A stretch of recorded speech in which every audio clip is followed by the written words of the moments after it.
Assalamualaikum warahmatullahi wabarakatuh. Saya Ahmad Rizky Maulana, kelas 13 KA2, absen 2, ingin menjelaskan tentang mengevaluasi serta mengembangkan desain kemasan produk, barang, dan jasa. Masalah saat ini, persaingan bisnis di era globalisasi semakin ketat. Persaingan ini tidak hanya menimbulkan peluang bagi perusahaan, tetapi juga menimbulkan tantangan. Tantangan yang dihadapi oleh perusahaan adalah selalu berusaha dengan cara terbaik untuk merebut dan mempertahankan pangsa pasar dengan selalu melakukan inovasi terhadap produknya, manajemennya, atau pemasarannya. Konsumen pada masa ini lebih pintar dalam melakukan pemilihan produk karena konsumen melakukan pemilihan dari berbagai aspek, tidak hanya dalam hal kualitas barang, harga, saluran distribusi, desain kemasan, dan bahkan citra merek pada produk pilihannya. Produsen selalu berusaha agar produk yang dihasilkan dapat diminati oleh konsumennya dan bersaing dengan produk pesaing.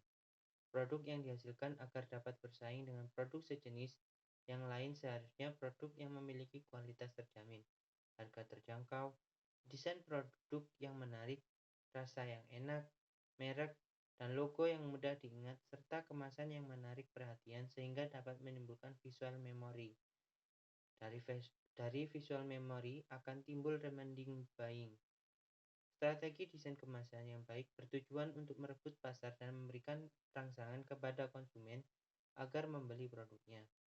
Selain bertujuan untuk merebut pangsa pasar, strategi desain kemasan yang tepat merupakan suatu alat pemasaran yang dapat memberikan pelayanan sendiri, yaitu menyebutkan ciri-ciri produk untuk meyakinkan konsumen guna melakukan keputusan pembelian.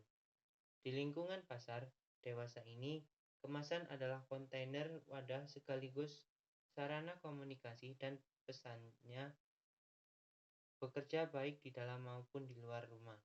Kemasan adalah hal terakhir yang dilihat oleh konsumen sebelum melakukan keputusan pembelian. Desain kemasan sendiri, dalam desain kemasan prinsip dasar desain disesuaikan untuk memenuhi tujuan setiap tugas-tugas desain. Panduan ini membantu mendefinisikan bagaimana warna, bentuk, simbol, dan tipografi. Warna adalah salah satu aspek dalam desain kemasan yang paling berpengaruh dari desain kemasan. Konsumen lebih mengidentifikasi warna kemasan atau produk sebelum fitur visual lainnya. Warna membedakan kepribadian, menarik perhatian ke atribut-atribut lainnya, dan memungkinkan untuk membuat perbedaan dari kompetitor dalam lingkungan retail yang ramai.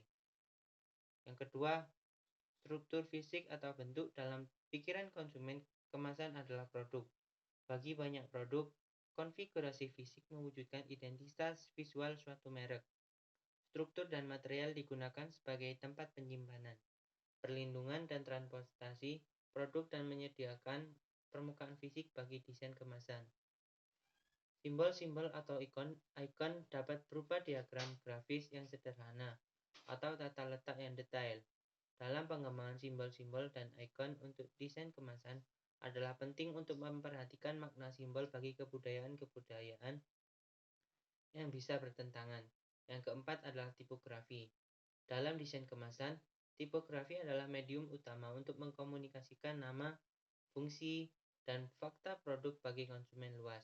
Pemilihan fotografi, tata letak, dan penerapan huruf dan kata-kata mempengaruhi bagaimana cetakan dibaca.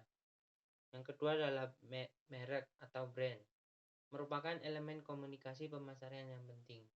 Menurut Durianto, brand awareness adalah kesanggupan seorang calon pembeli untuk mengingat kembali suatu merek sebagai bagian dari suatu kategori produk tertentu.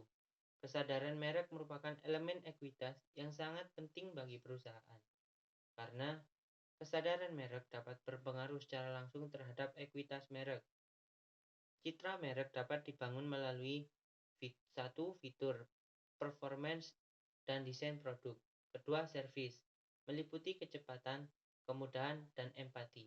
Yang ketiga, kemampuan saluran distribusi atau kemampuan customer service, Yang keempat, sumber daya manusia, meliputi kapabilitas, budaya kerja, dan skill. Yang kelima, image, meliputi aqua, identitas merek, asosiasi, dan karakter. Jadi, merek merupakan janji penjual untuk secara konsisten memberikan fitur, manfaat, dan jasa tertentu, diberikan jaminan kualitas. Namun, pemberian nama atau merek pada suatu produk hendaknya tidak hanya merupakan suatu simbol, karena mereka memiliki 6 tingkat pengertian, yaitu satu, atribut. Mereka mengingatkan pada atribut-atribut tertentu. Kedua, manfaat. Atribut perlu diterjemahkan menjadi manfaat fungsional dan emosional. Konsumen sebenarnya membeli manfaat dari produk yang dibelinya. Yang ketiga adalah nilai. Mereka menyatakan sesuatu tentang nilai atau cerita produsen. Yang keempat, budaya. Mereka mencerminkan budaya tertentu. Yang kelima, kepribadian. Mereka mencerminkan kepribadian tertentu. Yang keenam adalah pemakai. Budaya konsumen, budaya bersifat dinamis dan tidak statis. Budaya secara berkelanjutan berevolusi, meramu gagasan-gagasan lama dengan kemasan baru dan seterusnya. Suatu sistem budaya terdiri atas area-area fungsional sebagai berikut. Satu, ekologi. Ekologi merupakan sistem beradaptasi pada habitat atau lingkungan. Ekologi ini dibentuk oleh teknologi yang digunakan untuk memperoleh dan mendistribusikan sumber daya, misalnya masyarakat di negara industri atau masyarakat di negara berkembang.